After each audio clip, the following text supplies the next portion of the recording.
Rasulullah bersabda lagi, "Idza qala al-'abdu bismillahirrahmanirrahim, qalatil jannah Allahumma wasa'daik inna 'abdaka fulan qala bismillahirrahmanirrahim Allahumma zahzihhu 'anil nar wa adkhilhul jannah." Bila kita mengucap bismillahirrahmanirrahim, surga berkata, ujar surga, "Wahai Tuhan, hamba Engkau Fulan bin Fulan mengucap bismillahirrahmanirrahim. Jauhkan dia daripada api neraka dan masukkan dia padaku." Setiap kali kita mengucap bismillahirrahmanirrahim. Jadi imam kita Syafi'i menghitung bismillahirrahmanirrahim itu termasuk ayat daripada suratul Fatihah. Oleh karena itu beliau mewajibkan kalau kita membaca Fatihah pemulaannya mesti bismillahirrahmanirrahim. Dan kita baca benyaring bila sembahyang benyaring, baca begimit bila sembahyang gimit. Maghrib, Isya, subuh kita baca Fatihah benyaring bismillahnya, bismillahirrahmanirrahim, sama dengan yang lainnya. Karena bismillah ayat daripada Fatihah. Itu imam kita Syafi'i. Adapun Imam Malik, sekedar untuk kita mengetahui, Imam Malik mengatakan bahwa bismillahirrahmanirrahim itu bukan Al-Quran dan apalagi termasuk ayat dari surah Fatihah. Menurut Imam Malik, bismillahirrahmanirrahim dalam Al-Quran cuma satu, di surah An-Naml, "Innahu min Sulaiman wa innahu bismillahirrahmanirrahim alla ta'alu alayya wa atuni muslimin." Itu aja. Lain pada itu bismillah hanya sekedar untuk memisah surah dengan surah yang lain. Jadi menurut Imam Malik, bismillahirrahmanirrahim itu bukan Al-Quran. Jadi kada boleh dibaca dalam sembahyang. Makanya kada bismillah orang banu, langsung Allahu Akbar, alhamdulillahirabbil alamin. Nah itu Imam Malik. Kalau Imam Abu Hanifah mengatakan bismillahirrahmanirrahim itu Al-Quran, tapi bukan bagian dari Fatihah. Dalam sembahyang dibaca tapi begimit, bismillahirrahmanirrahim, alhamdulillahirabbil alamin, menyaring alhamdulillah. Bukan ayat dari Fatihah, tapi Al-Quran juga bukan ayat dari Fatihah, dibaca begimit.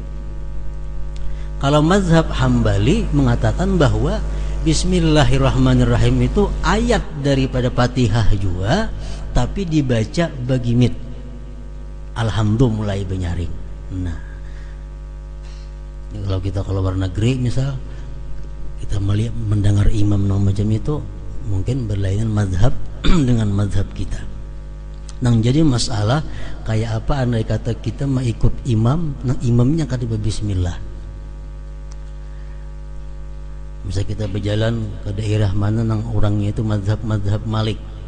Mazhab Malik kada memberiakan membuat bismillah karena itu bukan Quran.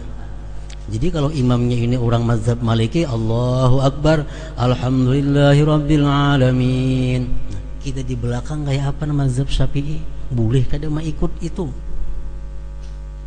Pendapat yang muktamad dari golongan ulama-ulama Syafi'iyah mengatakan pendapat yang muktamad adalah kalau kita mengikut orang itu kita tidak sah sembahyangnya. Kenapa? Karena Fatihahnya kurang seayat. Kada bismillah. Pendapat yang kedua dari mazhab kita Syafi'i mengatakan kita sah aja mengikut orang yang sembahyang meninggal bismillah itu. Nah, terserah aja lagi. Kita ke Makkah misal, kita kadang-kadang kada mendengar imam tuh bismillah, kadang timu alhamdulillah aja. Nah, kada usah kita asing sembahyang, biarlah umat berjamaah, sebab ada aja ulama yang membolehkan demikian itu. Para muhibbin rahimakumullah. Jadi ayat yang pertama daripada Fatihah itu bismillahirrahmanirrahim. Artinya tahu semuaan sudah, dengan nama Allah yang Maha Pengasih, Maha Penyayang.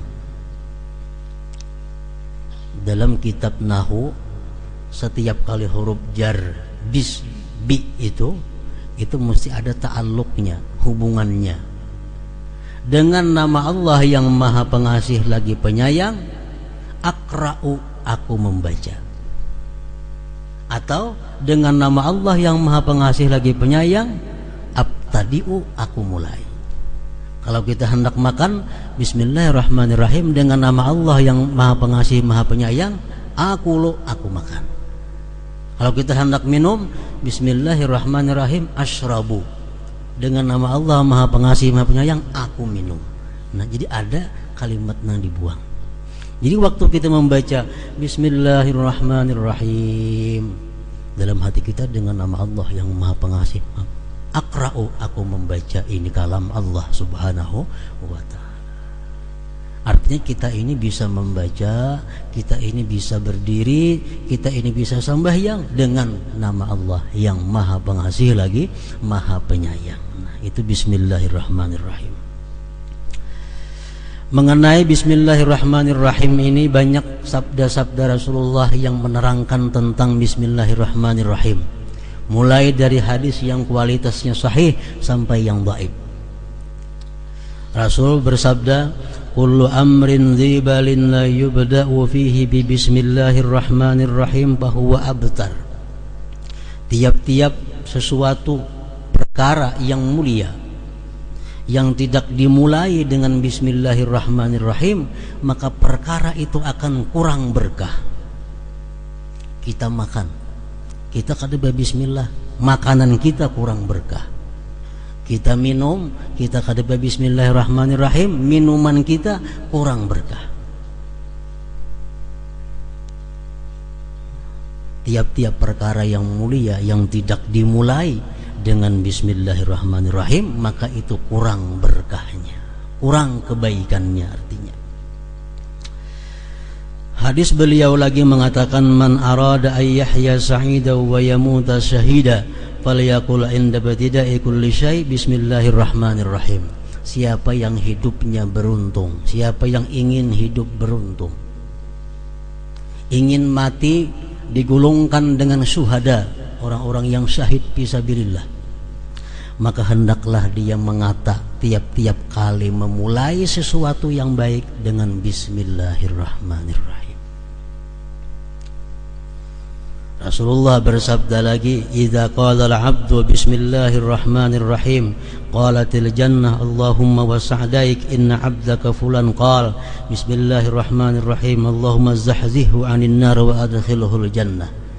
Bila kita mengucap bismillahirrahmanirrahim, surga berkata, ujar surga, wahai Tuhan, hamba engkau Fulan bin Fulan mengucap bismillahirrahmanirrahim, jauhkan dia daripada api neraka dan masukkan dia padaku. Setiap kali kita mengucap bismillahirrahmanirrahim. Nah, jadi bismillahirrahmanirrahim ini adalah permulaan tiap-tiap sesuatu yang baik. Quran dimulai dengan surah Fatihah, Fatihah dimulai dengan bismillahirrahmanirrahim. Namun ujar para ulama mengatakan, kada semua sesuatu baik dimulai dengan bismillahirrahmanirrahim.